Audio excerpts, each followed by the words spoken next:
আগের দিন আমরা একটা ভিডিও দেখেছিলাম, সেখানে দেখেছি বাংলাদেশ ভার্সেস আফগানিস্তান। তো আজকে আমরা আরেকটা ভিডিও দেখবো যেখানে আমরা দেখবো বাংলাদেশ ভার্সেস কাতার।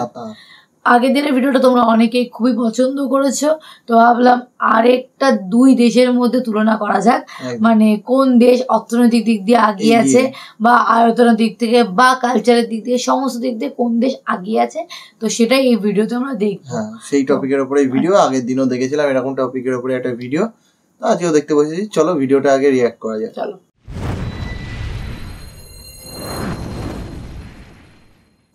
দর্শক, মধ্যপ্রাচ্যের অন্যতম তেল ও গ্যাস মজুতকারী দেশ হলো কাতার। অপরদিকে দক্ষিণ এশিয়ার একটি অন্যতম উন্নয়নশীল দেশ হলো বাংলাদেশ। তাছাড়া মুসলিম বিশ্বে এই দুটি দেশের গুরুত্ব অনেক। আজকে আমরা এই ভিডিও থেকে জানতে চলেছি কাতার এবং বাংলাদেশের মধ্যে জনসংখ্যা, ইতিহাস, সংস্কৃতি, অর্থনীতি সম্পর্কে। বিস্তারিত জানতে ভিডিওটি না টেনে শেষ পর্যন্ত দেখতে থাকুন। প্রথমে আমরা কাতার সম্পর্কে জানব। দেশটির অফিসিয়াল নাম হচ্ছে দ্য স্টেট অফ কাতার। এটি একটি বার্ষ উপসাগরীয় দেশ।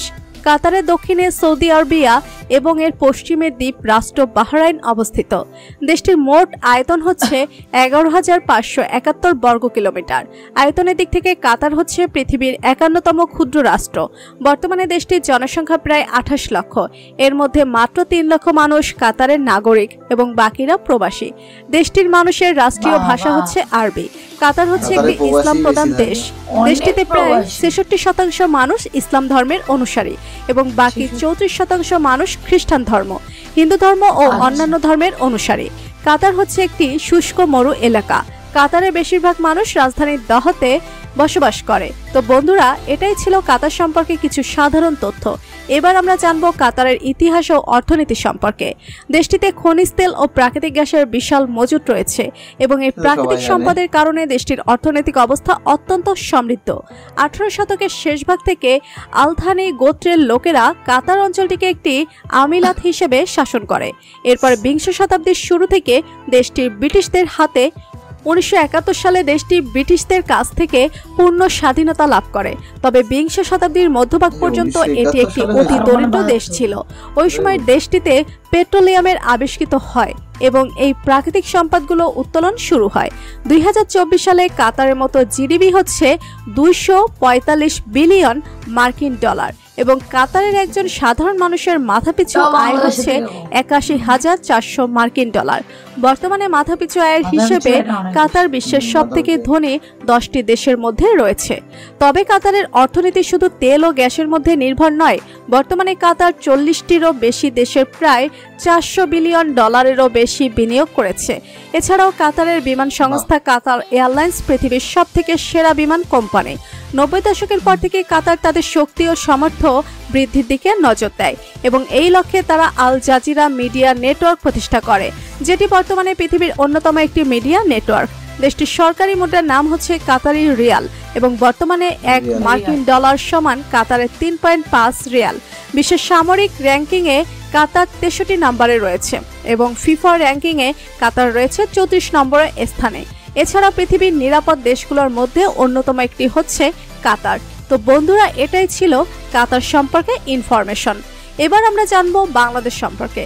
বাংলাদেশের অফিসিয়াল নাম হচ্ছে people's republic of Bangladesh. Bangladesh অর্থ বাঙালির দেশ বা বাংলা ভাষার দেশ এবং এটি হচ্ছে পৃথিবীর একমাত্র দেশ যেটা কিনা মাতৃভাষা রক্ষা করার জন্য প্রাণ দিয়েছিল। এই দেশটির আয়তন 1,48,460 বর্গ কিলোমিটার। বাংলাদেশ আয়তনের দিক থেকে অনেক ছোট হলেও এদেশের জনসংখ্যা অনেক বেশি। বর্তমানে প্রায় 17,29 লক্ষ জনসংখ্যা নিয়ে এই দেশটি পৃথিবীর 8ম সবথেকে জনবহুল দেশ। বাংলাদেশের বড় রাজধানী হচ্ছে ঢাকা। দেশের প্রায় 12% মানুষ ঢাকা শহরে বসবাস করে।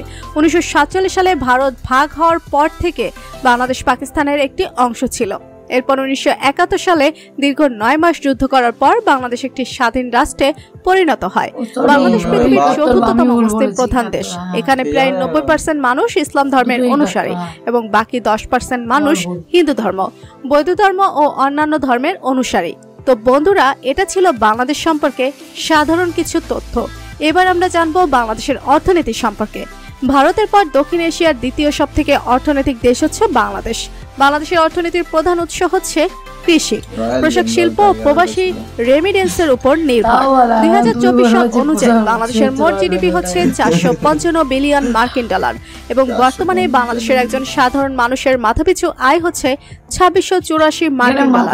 বর্তমানে মাথাপিছু আয় হিসেবে বাংলাদেশ বিশ্বের 61 সব থেকে গরিব দেশ।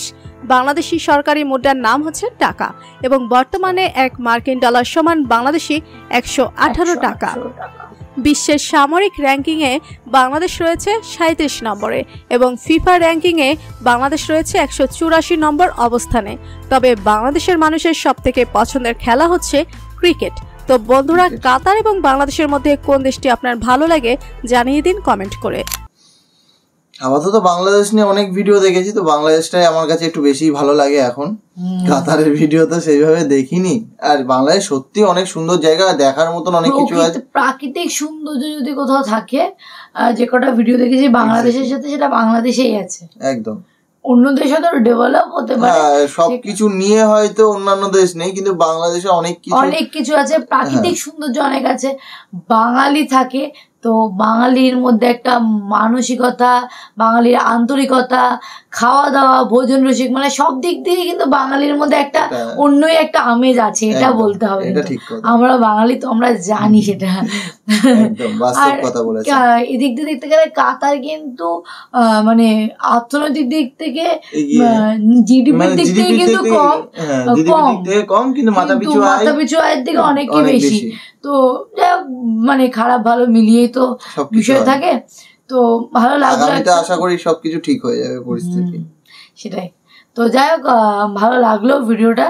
আর হ্যাঁ, বাংলাদেশের অনেক জনসংখ্যা, বাংলাদেশের আয়তন অনুযায়ী জনসংখ্যা অনেক বেশি, একদম এটা ঠিক কথা। কিন্তু তাও ওখানকার মানুষেরা মিলেমিশে থাকে, আর এটাই ছোট দেশ হলে কি হবে, কিন্তু জনসংখ্যার দিক থেকে যদি দেখা হয় তাহলে হচ্ছে সবার আগে মনে হয় বাংলাদেশ থাকবে। ওই তো বিশ্বের 8 নম্বর জনবহুল দেশ। ওটা তো সেইভাবে শুধু জনসংখ্যা হিসাবে, কিন্তু আয়তন অনুযায়ী যদি জনসংখ্যা বিচার করতে যায় সব দেশ অনুযায়ী, তাহলে হয়তো আরো আগে থাকবে। একদম। তো যাই হোক, আজকে ভিডিওটা বেশ ভালো লাগলো। তো তোমাদের কতটা ভালো লাগলো এই ভিডিওটা দেখে সেটা কমেন্ট বক্সে লিখো। আর ভালো লাগে লাইক শেয়ার করো। আর কার সাথে বাংলাদেশের তুলনা চাইছো সেটাও কমেন্ট বক্সে লিখে দিয়ে যাও। তো চলো, দেখা হবে নেক্সট ভিডিওতে। ততক্ষণের জন্য টাটা।